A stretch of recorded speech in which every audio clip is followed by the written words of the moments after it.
ಯುದ್ಧ ಈ ಪದ ಕೇಳಿದೊಡನೆ ನಮ್ಮ ಮನಸ್ಸಿನಲ್ಲಿ ಮೂಡುವುದು ರಕ್ತಪಾತ, ವಿನಾಶ, ನೋವು ಮತ್ತು ದುಃಖದ ಚಿತ್ರಗಳು. ಮಾನವ ಕುಲದ ಇತಿಹಾಸದುದ್ದಕ್ಕೂ ಯುದ್ಧಗಳು ಅನಿವಾರ್ಯವಾಗಿ ನಡೆದಿವೆ.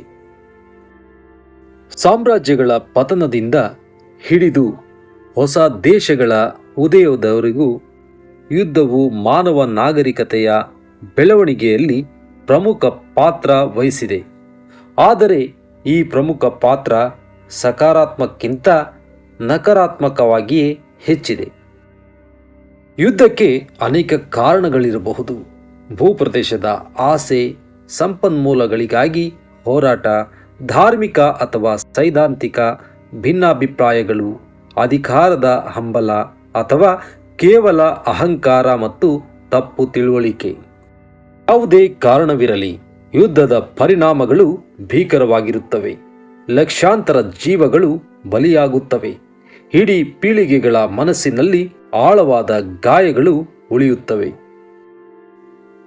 ಮನೆಗಳು, ನಗರಗಳು ಮತ್ತು ದೇಶಗಳು ಧ್ವಂಸಗೊಳ್ಳುತ್ತವೆ. ಆರ್ಥಿಕತೆಗಳು ಕುಸಿಯುತ್ತವೆ. ಅಭಿವೃದ್ಧಿಯು ದಶಕಗಳಷ್ಟು ಹಿಂದಕ್ಕೆ ಹೋಗುತ್ತದೆ.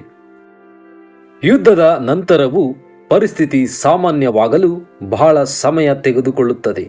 ಯುದ್ಧವು ಸಮಾಜದ ಮೇಲೆ ಬಹುಮುಖಿ ಪರಿಣಾಮಗಳನ್ನು ಬೀರುತ್ತದೆ.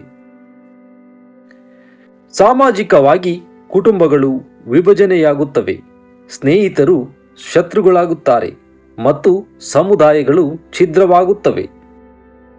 ಮಾನಸಿಕವಾಗಿ ಯುದ್ಧದ ಅನುಭವವು ಸೈನಿಕರು ಮತ್ತು ನಾಗರಿಕರಲ್ಲಿ ಆಘಾತಕಾರಿ ಒತ್ತಡದ ಕಾಯಿಲೆ, PTSD, ಆತಂಕ, ಖಿನ್ನತೆ ಮತ್ತು ಇತರ ಮಾನಸಿಕ ಸಮಸ್ಯೆಗಳಿಗೆ ಕಾರಣವಾಗುತ್ತದೆ.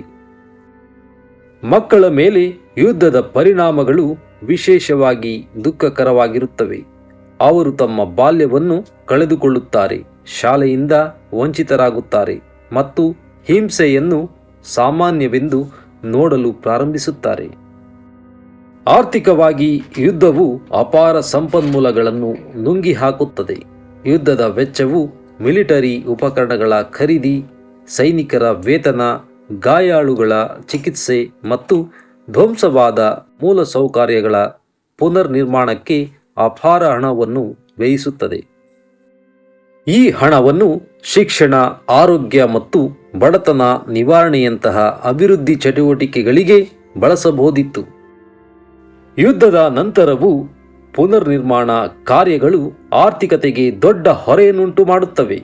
ಯುದ್ಧವನ್ನು ತಪ್ಪಿಸಲು ಸಾಧ್ಯವೇ? ಇದು $1 ಮಿಲಿಯನ್ ಪ್ರಶ್ನೆ. ಇತಿಹಾಸವನ್ನು ಗಮನಿಸಿದರೆ ಸಂಪೂರ್ಣ ಯುದ್ಧಮುಕ್ತ ಜಗತ್ತು ಕನಸಾಗಿಯೇ ಉಳಿದಿದೆ.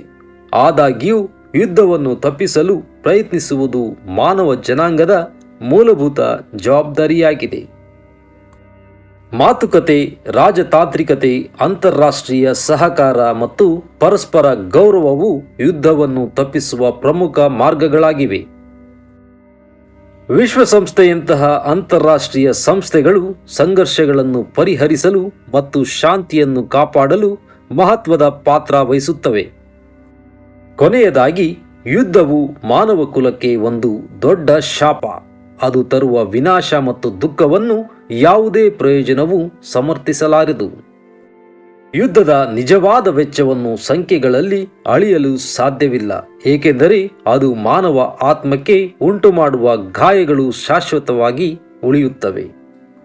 ಶಾಂತಿ ಮತ್ತು ಸಾಮರಸ್ಯದ ಜಗತ್ತನ್ನು ನಿರ್ಮಿಸುವುದು ನಮ್ಮೆಲ್ಲರ ಸಾಮೂಹಿಕ ಜವಾಬ್ದಾರಿಯಾಗಿದೆ.